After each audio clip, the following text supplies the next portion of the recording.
बिस्मिल्लाहिर्रहमानिर्रहीम अस्सलाम वालेकुम वरहमतुल्लाहि वबरकातुहू। हाँ जी मेरे यारों दोस्तों, अज काफ़ी दिनों बाद मुलाकात हो रही है। उम्मीद करना कि सारे मेरे यार दोस्त ठीक ठाक होवोगे। मैं यार पिछे जड़ियाँ तुहानूं बिल्डिंगां नज़र आ रही ने, इन्हां दे अंदर काम करना पिया। इन्हां दे कोई 2 वाशरूम सन ते ओह दोबारा जिहड़ा उन्हां दी सैटिंग करनी है। तो मैं इधर खड़ा सा, मैनूं एक गल याद आई अपने एक दोस्त दी। मेरा एक दोस्त है मेरे अपने ही पिंड दा। तो 8-9 साल पहले मैं जिस टाइम इत्थे स्पेन पहुंचा तो मैं आंदिया सार उहदे नाल राबता किया। मैं उहदे कोल सलाह मशवरा किया। मैं कहा यार मैनू ये गल दसो कि भाजी आ तो मैं गया वां इस मुल्क तो मैनू हुण ये दसो कि इस मुल्क कामयाबी का की तरीका हो सकता है। तुहाडे नज़रिए के मुताबिक तुहानू काफ़ी देर हो गई है, मेरे तो पहले आए हैं, तो मैनू को मशवरा दिओ।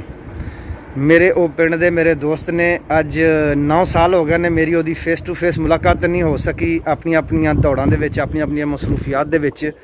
लेकिन मेरे दोस्तों, मेरे उस दोस्त ने मैनू अपने देसी अंदाज जिस टाइम समझाई ना गल, तो मैं थोड़ा समझण की कोशिश की। वो किहड़ी गल, उस मैनू ये गल आखी कि पिछे समंदर है ना, जिस तरह समंदर है, शायद जी तुसीं समंदर की उस गहराई के अंदर गिर गए हो कि जिथे इस जुबान की मेहनत के नाल ही तुसां बाहर निकलना वे।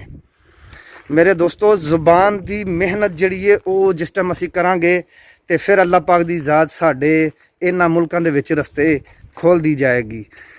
मैं उहदी गल नूं ज़रा गौर नाल सुनिया, उहदियां गल्लां नूं बड़ा गहराई दे नाल सुनिया। उस बंदे ने मैनू ऐसी ऐसी मिसाल दे के समझाया, तो मैं शुक्र अलहमदुलिल्लाह कोशिश की कि चलो उहदी गल ते अमल करदा, जिहड़ा मेरा फर्ज सी या जो मेरे हिस्से सी। तो मैं अलहमदुलिल्लाह जुबान सिखदा रहा। तो अज अलहमदुलिल्लाह चलो इस प्रदेश दे विच अपनी फैमिली दे नाल, अपने बच्चों के नाल, अपने हर मामलात नूं अलहमदुलिल्लाह लैके चलना पिया।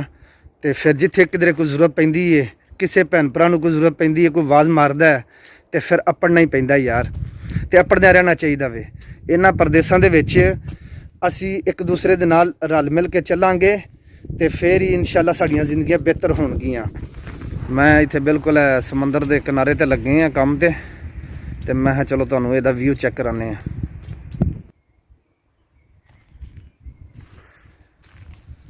हाँ जी मेरे यारो दोस्तों,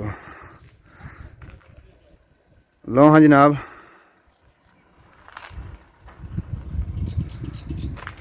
समंदर के बिल्कुल किनारे के उत्ते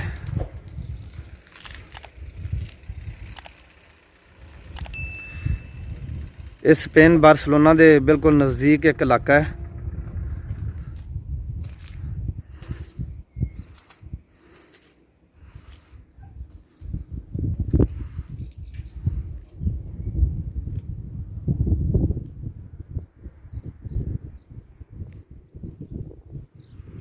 ते मेरे दोस्तों, अल्लाह पाक की ज़ात तुहाडे वास्ते बेहतर करे, तो दुआवां याद रखिया जे, तो दुआ करते रहा करो।